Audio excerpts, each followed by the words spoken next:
Hey Raiders, I'm Ariel Sandoval-Reed. And I'm Elizabeth Jackson. And welcome back to RJTV.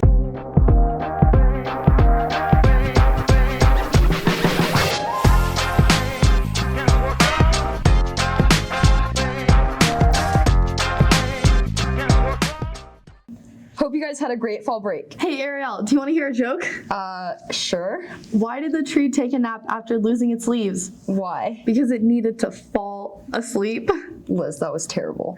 I got it from a ChatGPT bot. Hey, speaking of robots, shout out to RJ Robotics, who won their off-season tournament, going undefeated during finals at Regis University with their robot 3729. They're always looking for new members, so go join Tuesdays and Thursdays after school in the SIC. You know what other club I've been meaning to check out? The Special Olympics. Let's turn it to Marisol Shuki for this month's Special Olympics Inclusion Report. What's up, Raiders? I'm Marisol Shuki, the YAC president for Special Olympics Colorado, here to bring you your monthly Special Olympics Inclusion Report. Kicking things off, our unified flag football season is wrapping up with the fall celebration on the green from 3:30 to 4:30 p.m. on October 30th. We're teaming up with St. Francis Center to collect items for those in need, so bring your donations to the party. Let's make it a great event. If you are still looking for a way to get involved, St. Joseph Coffee House is a great place to start. They kicked off their Halloween fun back in September, and their next event is on November 16th. Next week, over 500 Colorado middle and high schools, including your very own Regis Jesuit Unified team, will be attending the Special Olympics Youth Summit run by the Youth Activation Committee. As president of this committee, we oversee and represent and advocate for all unified sports programming statewide and nationally. If you have any interest in joining, please follow up with Ms. Hernandez. And finally, if you couldn't make it to our partner training last month, no worries, because we've got another session coming up in November. Well, that's all for this month's Special Olympics Inclusion Report. See you next time, Raiders. Now back to you, Ariel and Elizabeth. Wow, that was a really inspiring and informative segment. Thanks, Maury. Now, let's throw it over to Emery and Elijah to take a look at this week's Raider Sports Update. I'm Emery Booshacker. And I'm Elijah Ariano. Welcome back to another Raider Sports Update. Girls rugby came back after being down 14-0 versus Monarch last week to win 21-17. The team is really coming together as they head into the tournament tomorrow at Highlands Ranch. Senior night is next Wednesday at home in Lou Kellogg Stadium at 7 versus Valor. Come celebrate seniors before the game. Austin and Miles caught up with the team to talk about their upcoming matches. I think what makes us close is we all share a common goal of wanting to do well in the sport. One of the things that makes our team really close is just the uniqueness of rugby. It's really, there's no helmets or nothing in between players, so you can really see the emotion on someone's face. So if there is failure or disappointment, really sharing that and dealing with it together is the best way to get through it. It's a really tough sport, and I think having such a small basis for the girls to come from really brings us together as a community, and because it's so small, everybody knows each other across every team.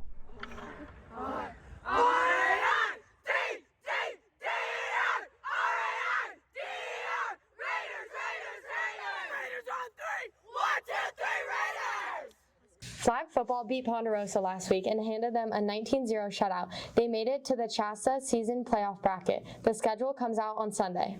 Girls volleyball beat Ponderosa in 3 sets last week and are getting ready for a visit to Castleview Tuesday and host senior night next Friday at home versus Doherty. Come celebrate the seniors before their game. And wish them good luck at their in-season tournament this weekend. Boys tennis continues to dominate the playoffs, sweeping Fossil Ridge 7-0 on Tuesday.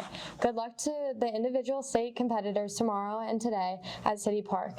And good luck to the team at Denver Tennis Park on Tuesday as they take on Creek for the state championship. Come out and support. Football beat Fallon Fort Carson last week 45-7. The defense had 4 interceptions led by freshman Colt Jones with 2.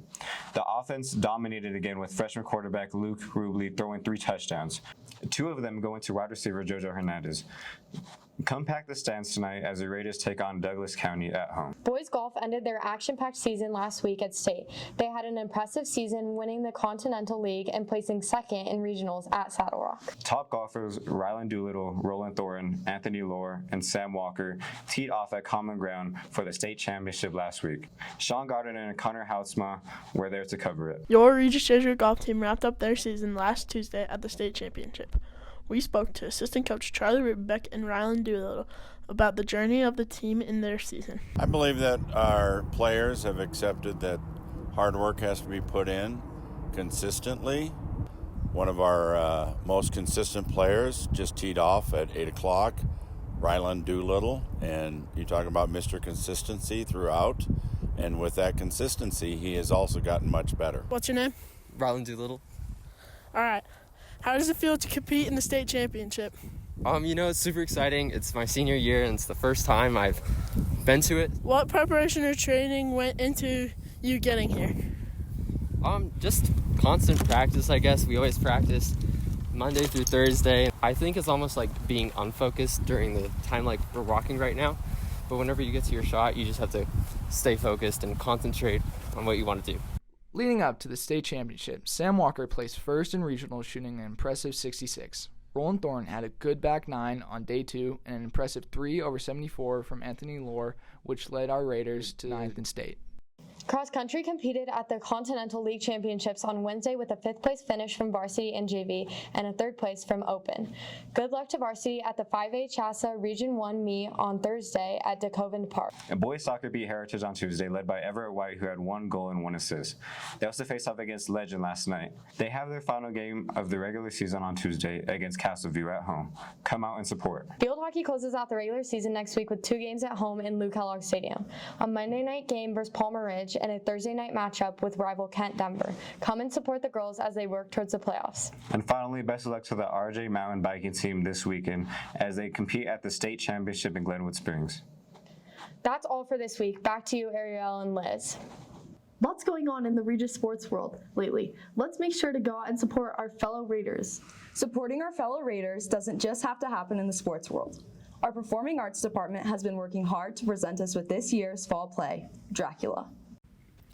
In the year of our Lord, 1892, a series of documents came into my hands while consulting upon the saddest of medical cases.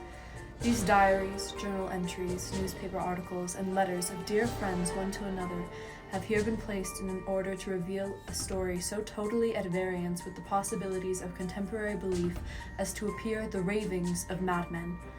We offer no proofs. We ask none to believe us. You have only my word before God that what follows is pure and simple fact.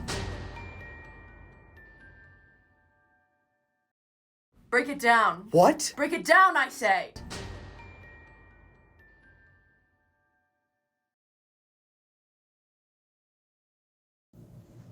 Opening night is on Halloween. Be sure to go out and get spooked by our thespian Raiders. I can't wait to see them in full costume. We can't spoil the costumes just yet, but be sure to go to the show and have a look for yourself. Next week's episode will be on Thursday. That's all for this week, Raiders. Thanks for tuning in. We'll see you next time on RJTV.